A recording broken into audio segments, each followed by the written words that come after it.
আসসালামু আলাইকুম। আশা করি সবাই ভালো আছেন, সুস্থ আছেন। আজকে আপনাদের সাথে যে বিষয়টি নিয়ে কথা বলব সেটা হচ্ছে অনেক সময় অনেক মা চেম্বারে এসে বলেন যে, "ম্যাডাম আমার বাচ্চাটা লম্বা হচ্ছে না।" কেন লম্বা হয় না সে বিষয়ে এর আগে অনেক কথা বলেছি। কিন্তু যাদের কোনো প্রবলেম নেই কিন্তু লম্বা হচ্ছে না, তাদেরকে কোন খাবার খাওয়ালে বা কোন অভ্যাস যদি আপনারা নিয়মিত পালন করেন তাহলে বাচ্চা একটু আগের থেকে লম্বা হবে সে বিষয় নিয়ে আজকে কথা বলব। তো সবার আগে আসি খাবার বিষয়টা। দেখা যায় যে বাচ্চাদের খাবারের দিকে কিন্তু বিশেষ নজর দেওয়া উচিত। পুষ্টিকর খাবার অবশ্যই বাচ্চাকে খাওয়াতে হবে।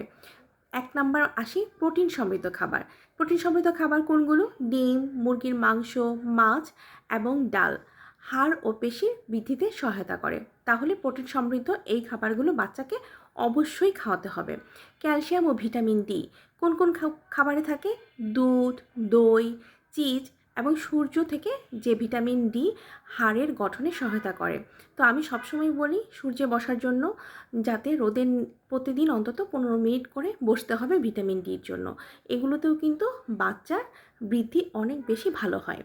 এছাড়া হচ্ছে শাকসবজি ও ফলমূল। এর মাঝে কি আছে? পালং শাক, ব্রোকলি, গাজর, আম এবং কমলা লেবু। এগুলো কি করে? বাচ্চাদের উচ্চতা বৃদ্ধিতে অনেক বেশি সাহায্য করে। এছাড়া আয়রন ও জিঙ্ক সমৃদ্ধ খাবার উচ্চতা বৃদ্ধির প্রক্রিয়াকে অনেক বেশি বাড়াতে সাহায্য করে। আর কিছু খাবারের কথা তো বললাম, এখন হচ্ছে স্বাস্থ্যকর অভ্যাস। কিছু স্বাস্থ্যকর অভ্যাসের কারণে কিন্তু বাচ্চার উচ্চতা অনেক বেশি বৃদ্ধি পায়। তার মাঝে ১ নাম্বার হচ্ছে ব্যায়াম ও শারীরিক কার্যকলাপ।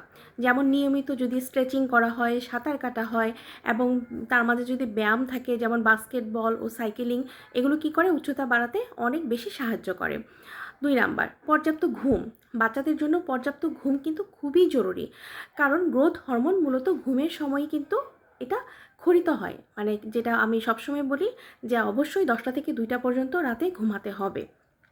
৩ নাম্বার হচ্ছে সঠিক ভঙ্গি। সঠিক ভঙ্গিতে বসা ও হাঁটা হাড়ের সঠিক বৃদ্ধিতে সাহায্য করে। তো এগুলো যদি আপনারা করেন তাহলে কিন্তু বাচ্চার গ্রোথটা অনেক সুন্দর হবে, বাচ্চার হাইট ভালো হবে। এছাড়া যেটা আপনাকে অবশ্যই মনে রাখতে হবে, বাচ্চাদের বৃদ্ধির জন্য স্বাস্থ্যকর খাদ্যাভ্যাসের পাশাপাশি নিয়মিত চেক আপ করাতে হবে যাতে কোনো পুষ্টির অভাব থাকলে তা ধরা পড়ে এবং তা পূরণ করা সম্ভব হয়। তো আশা করি সবার উপকার হবে।